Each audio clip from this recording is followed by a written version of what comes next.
오늘은 사랑이 우리를 자유케 하리라 라는 제목으로 하나님의 말씀 나누려고 합니다. 제가 대학교에서 근무를 하고 있다 보니까 자연스럽게 학생들의 패션을 많이 보게 됩니다. 그러다 보면 요즘 어떤 스타일이 많이 유행하는지를 알 수 있는데요. 요즘 날씨가 많이 춥죠. 어떤 스타일이 유행하는지 아시나요? 쇼패딩 맞습니다. 쇼패딩이 엄청 유행합니다. 엉덩이를 덮지 않은 짧은 기장에 그 쇼패딩이 아주 유행합니다. 그래서 학교에 있으면 학생들이 너도 나도 그 쇼패딩을 입고 다니는 걸 볼 수 있습니다. 그런데 불과 몇 년 전까지만 해도 아시겠지만 롱패딩이 유행한 걸 알 수 있죠. 아마 다들 롱패딩 하나씩 있으실 텐데요. 근데 그새 유행이 또 언제 바뀌었는지 요즘에는 롱패딩 입고 다니는 학생들을 찾아보기 힘듭니다. 심지어 요즘에는 이 롱패딩을 입고 다니면 패딩 땡땡이라고 이렇게 놀린다는 이야기도 들었습니다. 그 얘기 듣고 저는 정말 충격이었습니다. 그런데 그 이야기를 들으면서 저는 이런 생각이 들었습니다.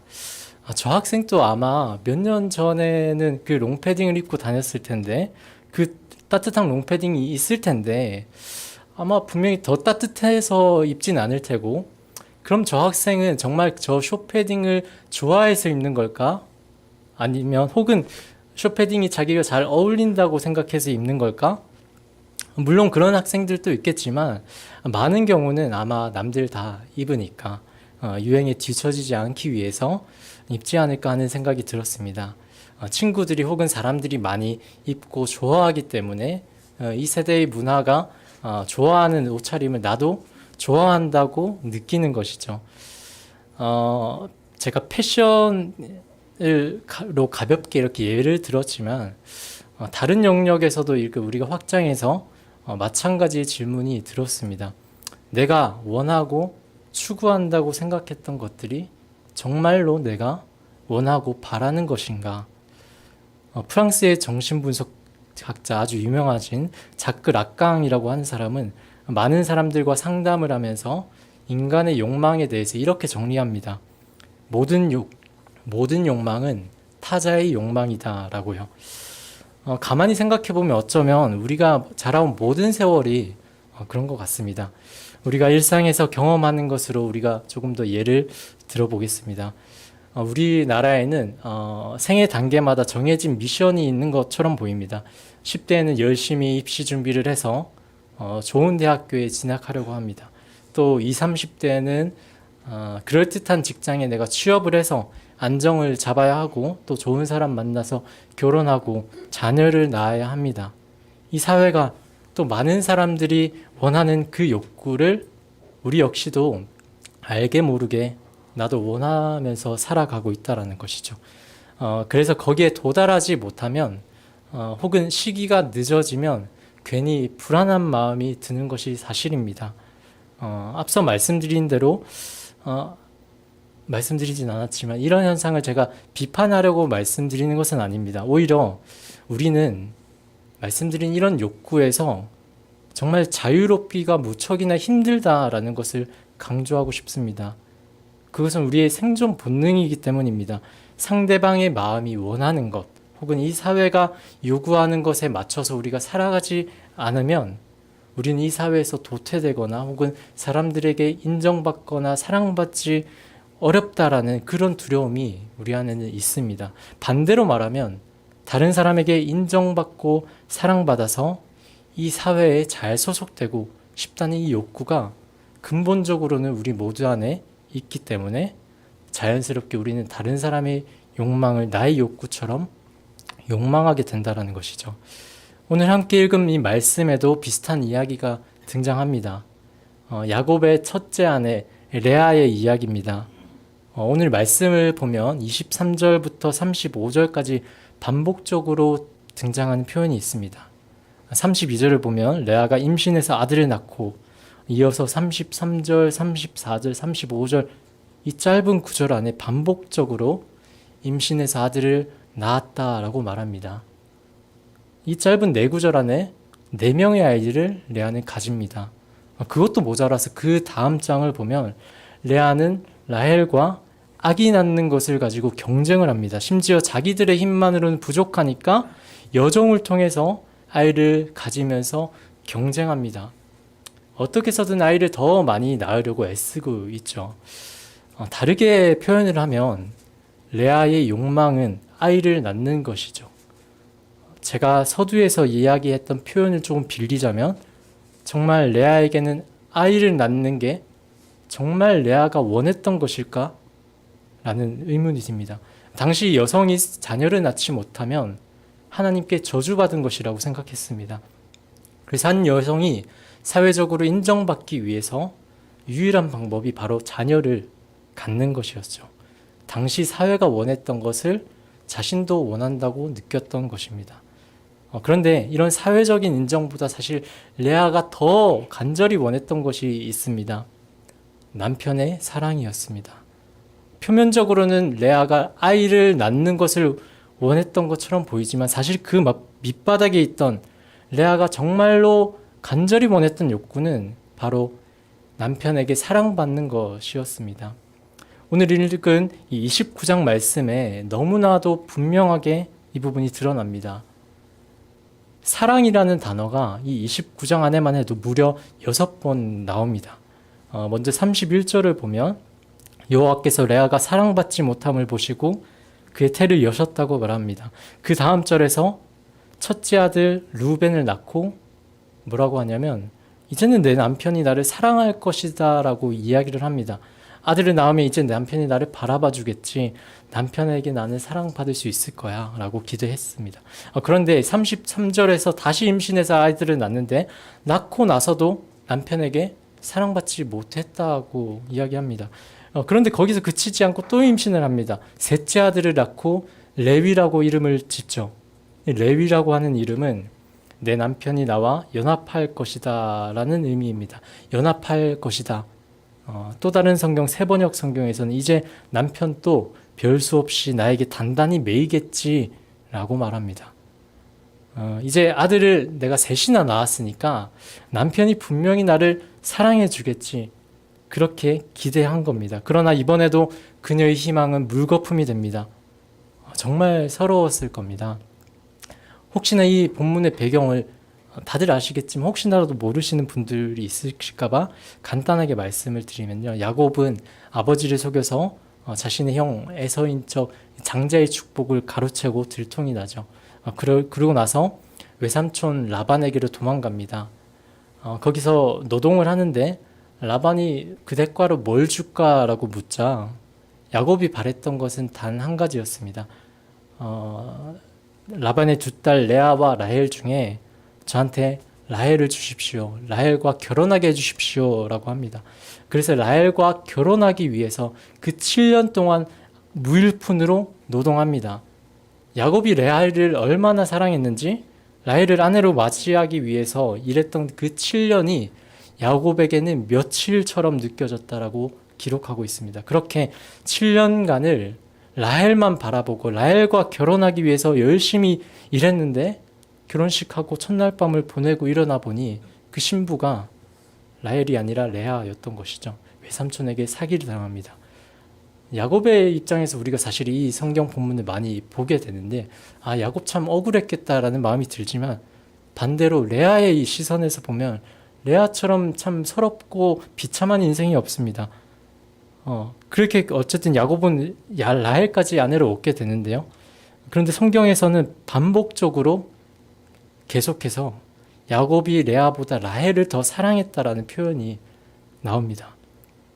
레아는 어떤 마음이었을까요? 야곱이 뻔히 라헬과 결혼하기 위해서 그렇게 오랜 세월을 일한 것을 알고 심지어 알고도 결혼을 했고 결혼하고 나서도 남편에게 사랑받지 못하고 오히려 라헬을 훨씬 더 사랑하는 모습을 볼 수밖에 없었던 레아는 아주 비참했을 겁니다. 그래서 레아는 남편에게 사랑받지 못할까봐 계속해서 두려웠고 아들을 낳으면서까지 아들을 통해서 그 사랑을 확인하려고 애썼습니다. 그런데 이 레아의 마음은 어쩌면 우리 안에도 근본적으로 자리 잡고 있는 마음이 아닐까요? 청년들의 이야기들을 들려드리면요. 내가 명문대학을 가면 또 내가 남들 다 알아주는 번듯한 직장에 취업을 하면 돈을 많이 벌면 또 다이어트에서 내가 멋진 몸매를 가지면 예쁜 얼굴을 가지면 사람들이 나를 알아줄 거야. 나를 사랑해 줄 거야. 많은 포장지로 우리를 그럴듯하게 포장해서 그 안에 사랑을 받고자 합니다. 그런데 이런 마음은 죄로 이어지기도 하고 우리에게 공허하고 불안한 마음을 남기기도 하죠. 최근에 한 대학생이 저랑 상담을 하면서 이런 고민을 털어놨습니다. 제 기분을 어떻게 말로 설명하기는 어려운데, 뭔가 허하다고 할까요? 우울하다고 하기도 어렵고, 뭔가 공허하다고 할까요? 말로 표현하기 힘든 그 감정이 있다라고 이야기를 합니다.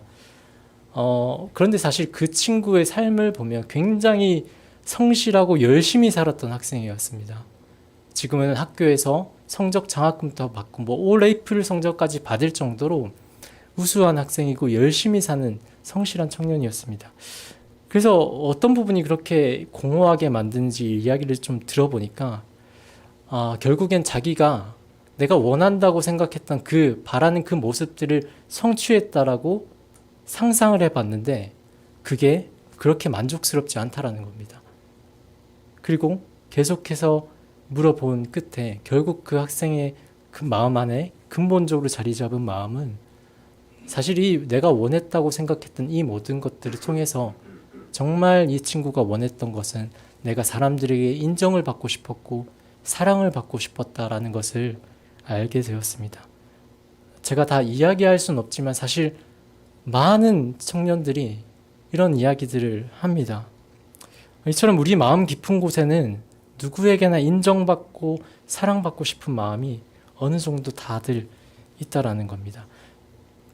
사랑받고자 하는 소망과 사랑받지 못할 것에 대한 그 두려움 사이에서 갈등할 수밖에 없는 존재가 바로 이 인간, 우리라는 것이죠. 그렇다면 무엇이 이런 딜레마 속에서 우리를 자유롭게 할 수 있을까요? 35절을 보면 레아가 네 번째 아들을 낳습니다. 그렇고 이렇게 고백합니다. 내가 이제는 여호와를 찬송하리로다. 세번역 성경에서는 이제야말로 내가 주님을 찬양하겠다라고 고백하면서 그 아들의 이름을 유다라고 짓습니다. 그러면서 그의 출산은 멈추었다라고 이야기합니다. 넷째 아들을 낳고 나서야 레아는 비로소 깨달았습니다. 내가 그래도 그동안 아들만 낳으면 남편이 나를 좀 바라봐주고 동생보다 라헬보다 나를 좀 더 사랑할 줄 알았는데 이렇게 해도 소용없구나. 내가 사랑받기 위해서 몇 년간 고생하면서 기다리면서 세 명을 낳고 길렀는데 그래도 남편이 나를 사랑하지 않는구나. 나의 목마름은 더 이상 남편에게서 사람에게서 채울 수 없는 것이구나라는 것을 깨달은 겁니다. 그러면서 이제 레아의 고백은 바뀝니다. 시선이 바뀝니다. 나를 사랑해달라는 그 탄식 소리가 하나님을 찬양하는 고백으로 바뀝니다.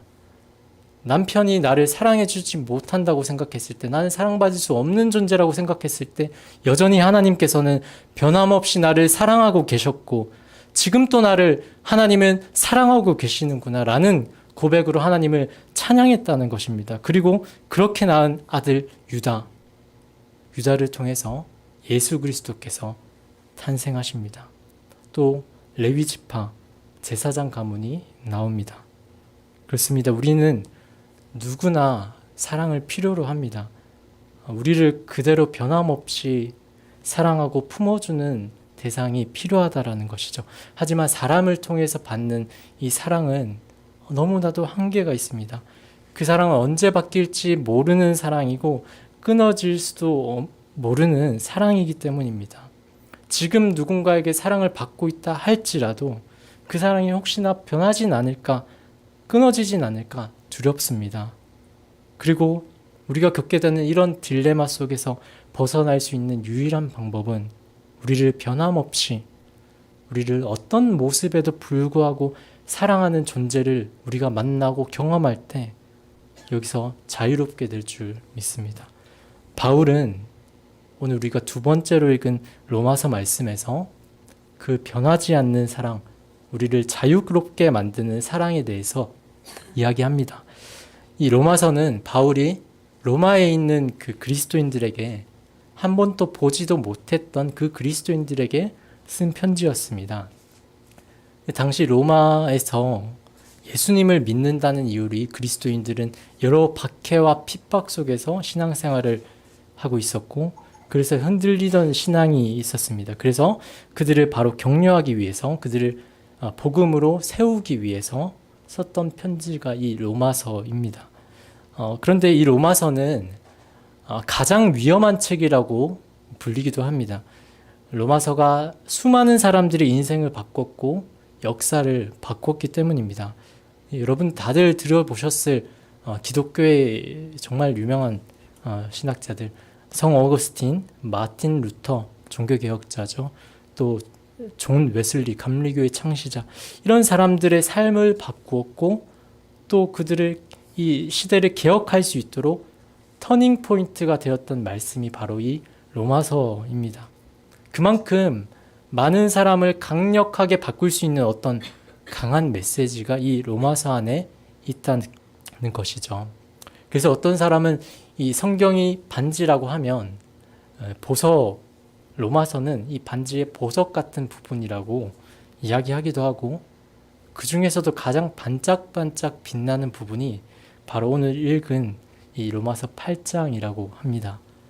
실제로 제가 예전에 신약학 개론 수업을 들을 때 기말고사 문제가 로마서 8장의 말씀을 암송해서 적어라 라는 이야기였습니다. 그만큼 로마서 8장이 중요하다라는 것이었겠죠. 그래서 아주 열심히 로마서 8장을 달달 외웠던 기억이 있습니다. 물론 지금은 조금 까먹긴 했지만요.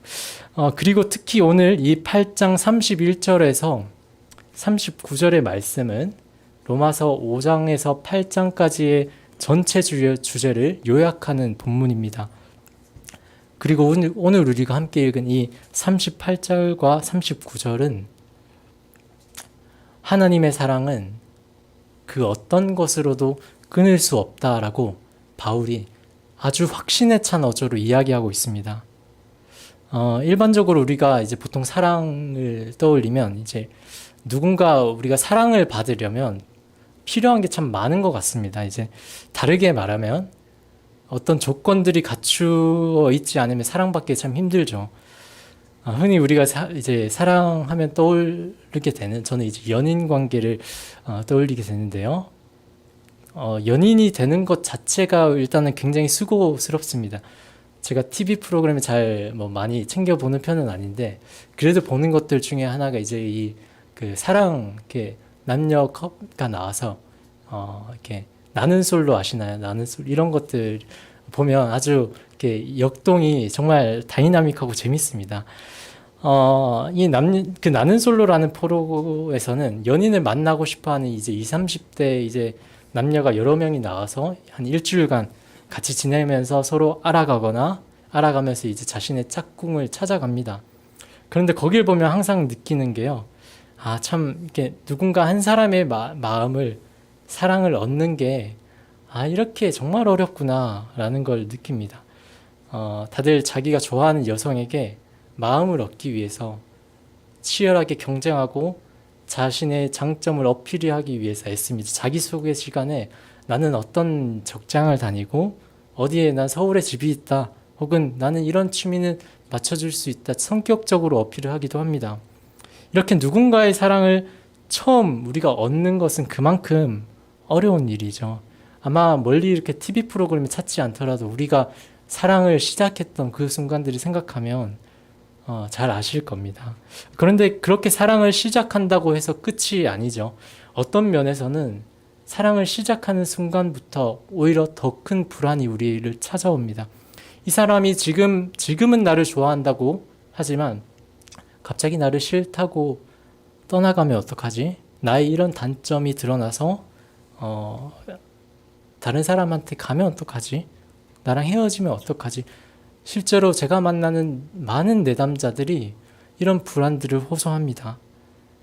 부부 관계는 조금 다를까요? 부부 관계는 그래도 이제 우리가 사회적으로 강하게 약속을 했기 때문에 조금 더 견고한 사랑이라고 하겠지만, 부부 관계 역시도 누군가 그 약속을 깨는 어떤 행위를 하거나 실수를 하면 영원하지 않을 수 있는 사랑이겠죠. 지속적인 노력이 필요한 사랑입니다. 부모 자녀 관계는 어떤가요?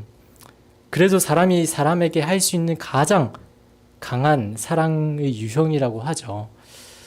하지만 그것도 역시 확신하기 어려운 경우가 있습니다. 제가 자녀는 없지만 청소년 상담을 하면서 많이 느꼈습니다. 공부하지 않고 뭐 자퇴를 하겠다, 혹은 학교 폭력을 하면서 엄청 말썽을 부리는 자녀들을 둔 부모님들은 이야기를 나눠보면 내 자녀가 너무 밉다, 이렇게 이야기하시는 부모님들도 많이 봤고, 반대로 자녀들의 입장에서도 부모님의 사랑이 확실하지 않아서 부모님의 사랑을 얻기 위해서 많이 애를 씁니다. 공부를 열심히 해서 부모님 말을 잘 들으면 부모님 나를 좋아하실 거야 하는 마음이 있다는 것이죠. 그래서 우리는 종교를 찾게 됐는데, 종교도 마찬가지입니다. 많은 종교들의 기본적인 원리를 쉽게 말하면 기브 앤 테이크입니다. 내가 어떤 신에게 무언가를 잘하고 공적을 많이 쌓으면 된다. 그러면 신이 나를 사랑하고 축복을 줄 것이다 라고 이야기하죠. 이처럼 세상에서 우리가 사랑을 받기 위해서는 여러 가지 조건이 필요합니다. 그 사람이 바라는 조건, 이 사회가 원하는 조건에 부합해야 하는 것이죠. 반대로 말하면 그 조건을 내가 잃는 순간 사랑받기가 어렵습니다. 지금 사랑받고 있더라도 그 사랑을 확신하기 어렵죠. 끊어질 수 있는 사랑이라는 것입니다. 그래서 우리는 아무리 가까운 관계라 할지라도 우리에게 있는 부족함, 허물을 드러내기 어려운 게 사실이죠. 그러나 오늘 말씀에서 바울은 하나님의 사랑은 그렇지 않다라고 그냥 이야기하는 것이 아니라, 내가 확신하노니, 내가 이것만은 분명하게 믿는다라고 확신에 찬 어조로 강하게 하나님의 사랑을 이야기합니다. 우리 38절과 39절의 말씀 우리 다시 한번 읽었으면 좋겠는데요. 내가 확신하노니 사망이나 생명이나 천사들이나 권세자들이나 현재의 일이나 장래의 일이나 능력이나 높음이나 깊음이나 다른 어떤 피조물이라도 우리를 우리 주 그리스도 예수 안에 있는 하나님의 사랑에서 끊을 수 없으리라. 아멘. 바울이 여러 가지를 열거합니다. 사망이나 생명, 천사들이나 권세자들 등등 여러 가지를 열거하죠. 먼저 사망이나 생명, 사람이라면 누구에게나 있는 죽음에 대한 두려움, 반대로 이 생명은 이 세상에서 우리를 넘어지게 만드는 많은 생명을 의미하고요. 천사들이나 권세자들, 하나님이 부르시는 영적인 세력, 그 다음에 현재일이나 장래일은 우리가 오늘날 가지고 있는 두려움이나 내일에 대한 염려를 의미하고요. 능력은 어떤 천재지변, 높음이나 깊음은 당시 사람들이 두려워했던 별과 같은 천문학적인 용어를 의미합니다. 그러니까 바울이 이야기하고 싶은 것은 결국 이 열거했던 모든 것들이 당시 로마 그리스도인들이 혹시라도 내가 하나님의 사랑에서 끊어질 수도 있겠다라고 했던 그 불안 요소들을 바울은 언급을 하는 것입니다. 그러나 바울은 우리를 위협하고 흔들어 놓는 그 어떤 피조물이라도 예수 그리스도 안에 있는 하나님의 사랑에서 끊을 수 없다라고 이야기를 합니다. 오늘날 우리들은 사랑이 끊어질 수도 모르겠다라는 불안감을 어떤 부분에서 느끼나요? 대체로는 어떤 조건일 것입니다. 나이, 학력, 경제 수준, 직업 수준, 내가 어느 정도의 수준에 도달하지 않으면 누군가의 사랑을 받지 못한 거라고 생각하는 많은 조건에서도 하나님의 사랑을 끊을 수 없다라는 것입니다. 다르게 표현하면 우리가 이 세상에서 요구하고 바라는 그 어떤 조건을 우리가 갖추고 있지 않더라도, 우리가 하나님 앞에 내세울 수 있는 무언가가 없다 할지라도 하나님은 항상 우리를 변함없이 세상 끝날까지 사랑한다라는 이야기입니다. 아니, 심지어는 하나님은 우리에게 어떤 허물이 있어도, 우리가 하나님 앞에 사랑받을 만한 조건이 없고 자격도 없는 죄 가운데 있다고 할지라도 하나님의 사랑은 끊어지지 않는다라고 말합니다. 로마서 8장 33절에서 바울은 이렇게 이야기를 합니다. 누가 능히 하나님께서 택하신 자들을 고발하리요 의롭다 하신 이는 하나님이시니.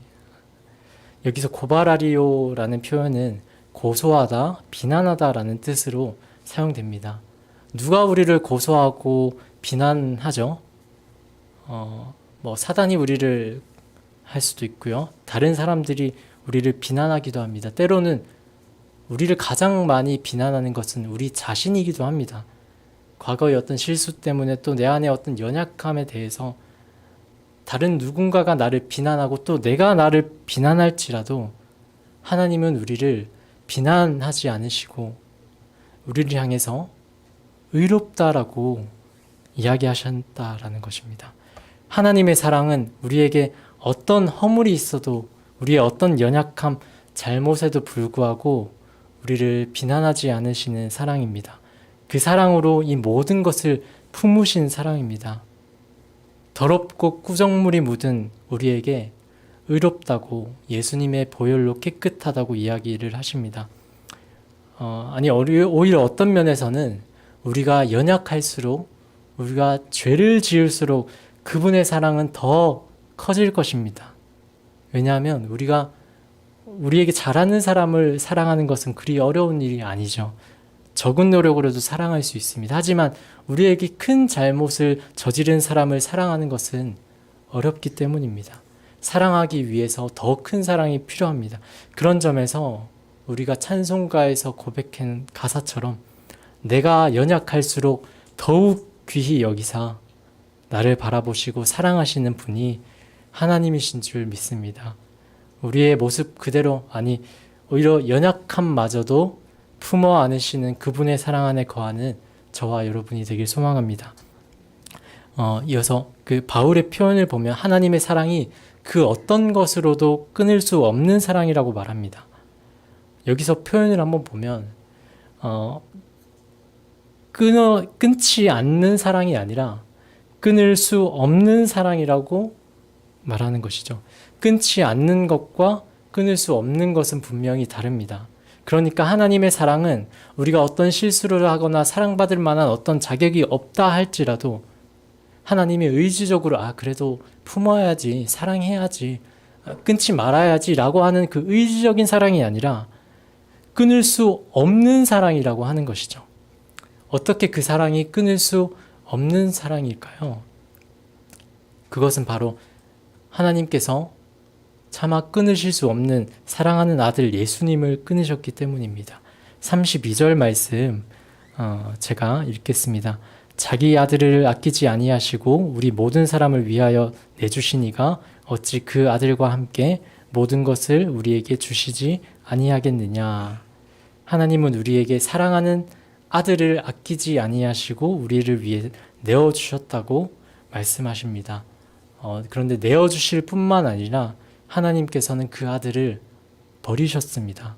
예수님이 십자가에서 죽으실 때 예수님은 고통 속에서 엘리 엘리 라마 사박다니 하나님이여 어찌하여 나를 버리셨나이까 라고 외치셨죠. 하나님께서는 십자가에 달리신 예수님을 그 순간 버리셨습니다. 버리신 이유, 버리셔야만 했던 이유는 예수님이 우리 모든 인류의 죄악을 다 짊어지셨기 때문입니다. 그 순간만큼은 예수님이 이 세상 어떤 추악한 범죄자보다도 저주받아 마땅한 죄인이 되셨습니다. 우리가 예전에 지었던 죄, 지금 짓고 있는 죄, 또 앞으로 모든 인류가 저지를 그 죄를 우리 대신 짊어지셨다라는 것입니다. 그리고 그렇게 죽어야 마땅한 우리에게 영원한 생명이 주어지기 때문에 우리와 끊어졌던 그 관계를 회복하기 위해서 하나님은 아들을 버리실 수밖에 없으셨다라는 것입니다. 사실 저는 아직도 이것이 이해가 되질 않습니다. 믿어지긴 하지만 이해가 되질 않습니다. 제가 자녀가 없지만 자녀를 내어주시는 사랑은 얼마나 큰 사랑일까 가늠이 잘 되지 않습니다. 아마 여기 자녀를 가지신 많은 부모님들께서도 내 자녀를 포기하고 버리면서까지 사랑하고 아낄 만한 가치는 아마 없으실 거라고 생각합니다. 상상하기도 어려울 만큼 큰 고통이죠. 그래서 세상의 어떤 논리로도 설명이 되지 않습니다. 우리 같은 이 약한 피조물을 위해서 창조주께서 자기 아들을 내어주신 이 사랑은 이해하기 어렵습니다. 어떤 종교에도 없는 이야기죠. 오히려 우리가 무언가를 열심히 해서 희생하면서 신을 섬겨도 모자랄 판국에 신의 아들을 내어주신 사랑 이해되지 않습니다. 그래서 하나님의 사랑은 그만큼 아주 강력하다라는 것입니다. 우리를 향한 하나님의 사랑이 사랑하는 아들을 버리기까지 한 사랑이라고 한다면 더 이상 하나님의 사랑에 대해서 설명한 길이 없겠죠. 메시지 성경에서는 이런 표현을 추가합니다. 우리 주 예수께서 우리를 꼭 품어 안고 계시기 때문입니다. 하나님의 사랑에서 끊을 수 없다는 것, 예수님이 우리를 꼭 품에 끌어안고 있기 때문에 우리는 그 안에서 안전하고 그 안에 있는 우리는 하나님의 사랑에서 어떤 것도 끊을 수 없다라는 것입니다. 우리를 꼭 품어 안고 계시는 하나님의 사랑이 하나밖에 없는 아들을 주신 그 사랑이 분명한 믿음으로 날마다 이제 살아가는 저와 여러분 되길 소망합니다. 마지막으로 끊을 수 없다라는 말은 무엇으로도 변하지 않는다는 것을 의미합니다. 변하지 않는 것, 다시 말하면 진리인 것이죠. 요한복음에서 예수님은 진리가 너희를 자유케 한다고 말씀하십니다. 연세대학교의 교훈이기도 합니다. 요한복음에서 진리는 예수님을 의미합니다. 요한일서에서는 하나님은 사랑이라고 고백하죠. 그래서 이 말을 조금 다르게 풀어서 하나님의 사랑이 우리를 자유케 하리라. 예수 그리스도 안에서 이 세상 어떤 것으로 끊을 수 없는 하나님의 놀라운 사랑이 우리를 자유케 하리라라고 고백하고 싶습니다. 그 사랑은 먼저 우리를 억누르던 이 죄와 사망에서 자유케 하신 사랑입니다. 더 나아가서 이 죄와 사망뿐만 아니라 우리 죄악된 마음으로 이끌었던 내면의 사랑받고자 하는 욕구, 비난받을까 봐 두려웠던 그 두려움에서 우리를 자유케 하시는 사랑인 줄 믿습니다. 우리를 자유케 하는 그 사랑이, 우리를 품에 안으시는 그 사랑이 저와 여러분들에게 머물길 소망합니다. 어쩌면 너무 단순하고 잘 아시는 이야기일 수 있지만 바로 이 믿음이 바울의 삶을 바꾸어 놓았습니다. 온갖 박해와 핍박에도 불구하고 믿음을 포기하지 않았고 복음을 확신하며 순교했고 바울뿐 아니라 많은 이들에게 이것을 확신하면서 전할 때 많은 그리스도인들이 핍박 가운데서도 다시 일어날 수 있는 힘을 얻고 교회의 역사를 바꾸는 놀라운 위대한 이야기가 시작되었습니다. 설교를 마무리하려고 합니다. 가끔 제가 설교를 하고 난 후에 아내가 저한테 어떤 적용을 하면 좋은지를 묻곤 하는데 보통은 그래서 저도 말씀을 통해서 적용점을 제시하려고 합니다. 하지만 오늘은 적용점이 없습니다. 오히려 무언가를 하려고 하지 않아도 된다고 말씀하시는, 그래도 괜찮다고 말씀하시는, 우리의 연약한 모습마저도 품어 안으시는 하나님의 이 넓으신 사랑, 끊어지지 않는 이 사랑을 느끼고 머무르는 시간이 되었으면 좋겠습니다. 그리고 바로 이 하나님의 사랑을 우리 마음 깊이 깨닫고 감동하는 것이 우리 모든 신앙생활의 기초인 줄 믿습니다. 하나님의 사랑에 감동한 사람들이 모인 이 공동체가 교회이고 그 은혜와 사랑을 노래하며 기억하는 이 시간이 예배이고 그 사랑을 전하는 것이 선교이고 전도인 줄 믿습니다. 또 우리가 그 사랑에 깊이 잠길 때 예수님께서 강조하셨던 두 가지 율법, 하나님을 사랑하고 이웃을 사랑할 수 있을 줄 믿습니다. 그래서 굳이 적용점 하나를 이야기하자면 우리 다음 세대들, 아동부, 중고등부 청년들이 그 사랑을 깊이 경험할 수 있도록 기도해 주시면 감사하겠습니다. 이 말씀을 떠올린 것도 어떻게 하면 이 복음을 이 청년들에게 또 이 다음 세대들에게 각인될 수 있을지 고민하면서 준비를 했습니다.